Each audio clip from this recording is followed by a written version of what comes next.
날마다 쓰는 나의 신앙읽기 TV 데일리 큐티 나무양기입니다. 오늘은 룻기 3장 1절에서 5절을 묵상하겠습니다. 룻의 시어머니 나오미가 그에게 이르되 내 딸아 내가 너를 위하여 안식할 곳을 구하여 너를 복되게 하여야 하지 않겠느냐. 내가 함께하던 하녀들을 둔 보아스는 우리의 친족이 아니냐. 보라 그가 오늘 밤에 타작마당에서 보리를 까불리라. 그런즉 너는 목욕하고 기름을 바르고 의복을 입고 타작마당에 내려가서 그 사람이 먹고 마시기를 다 하기까지는 그에게 보이지 말고 그가 누울 때 너는 그가 눕는 곳을 알았다가 들어가서 그의 발치 이불을 들고 거기에 누우라.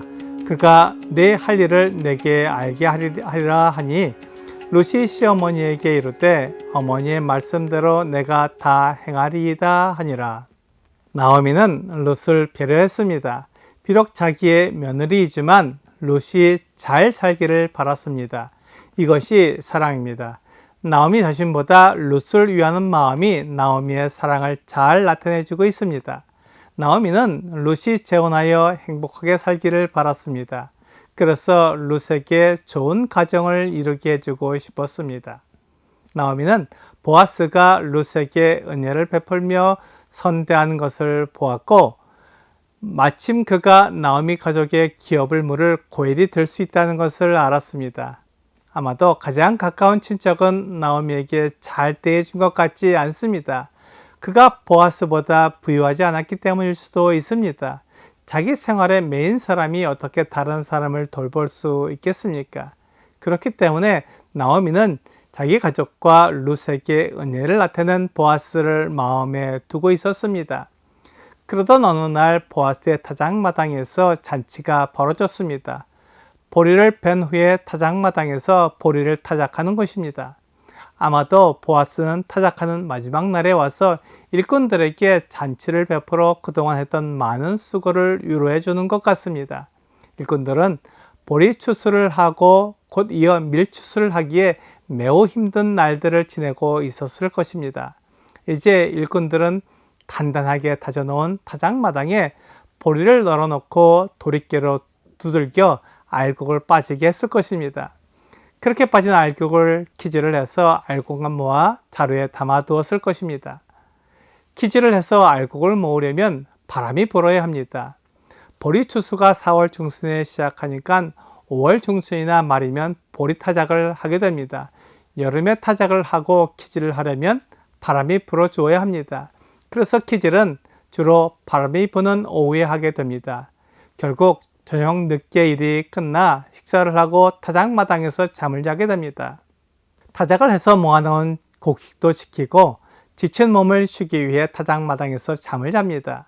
아마도 보아스는 그 밭의 주인이었기 때문에 타작하는 마지막 날에 그곳에 와서 일꾼들을 위해 잔치를 베풀었던 것 같습니다. 그렇게 되면 보아스와 일꾼들이 타작마당에서 잠을 자게 되기에 나오미는 룻에게 보아스가 어디에서 잠을 자는지 보아두고 그가 잠을 잘 때 그의 발치 이불을 들고 거기에 누우라고 말했습니다. 룻은 그 타작마당에 가기 전에 목욕을 하고 기름을 바르고 옷도 새로 꺼내 입었습니다. 그래서 보아스에게는 룻이 매우 아름답게 보였을 것이며 룻에게서 나는 냄새도 좋았을 것입니다. 물론 타작마당에서 보아스와 룻이 부정한 행동을 한 것은 아닐 것입니다. 하지만 이렇게 오랫동안 개인적인 이야기를 할 수 있는 시간은 없었을 것입니다. 룻은 보아스가 자기 가족의 땅을 사줄 수 있는 사람이라는 것을 알았기에 보아스에게 그 일을 해달라고 부탁한 것입니다. 룻은 이방 여인으로 보아스의 잠질에 들어가는 것이 결코 쉬운 일이 아니었지만 보아스를 통해 그 가정이 다시 일어날 수 있기에 나오미의 말대로 하겠다고 말했습니다. 룻은 보아스가 자기에게 하나님의 은혜를 베풀며 어려운 베들레헴의 생활을 이겨나갈 수 있도록 도와줬다는 것을 알고 있었습니다. 그래서 나오미가 말한 대로 보아스를 믿고 모든 것을 보아스에게 맡기기로 했습니다. 보아스는 나오미 가족의 기업을 물을 자가 되기 위해 최선을 다할 것입니다. 물론 보아스보다 나오미 가족과 더 가까운 친척이 있기에 그의 선택이 먼저이지만 보아스는 그 친척이 고엘의 역할을 다할 수 있도록 그에게 말해줄 것이며, 혹시 그가 고엘의 역할을 할 수 없다면 그가 고엘의 역할을 맡게 될 것입니다. 나오미는 이것을 믿고 기대하라고 말해 주었습니다. 보아스는 이 일을 반드시 이루게 될 것입니다. 보아스는 자신이 할 일이 무엇인지 알고 있었습니다. 그것을 룻이 일깨워 준 것입니다. 하나님은 우리가 자기에게 맡겨진 일을 하기를 원하십니다. 우리가 자기 일을 최선을 다해서 하게 되면 하나님의 뜻이 그대로 이루어질 것입니다. 하나님은 그렇게 할 수 있도록 사람들을 부르시며 그에게 은사와 능력을 주셨습니다. 사람들은 자기 일에 최선을 다해야 합니다. 그렇게 하면 다른 사람을 도울 수 있을 것입니다. 잠언 22장 29절은 내가 자기의 일에 능숙한 사람을 보았느냐, 이러한 사람은 왕 앞에 설 것이요 천한 자 앞에 서지 아니하리라 라고 말씀하고 있습니다.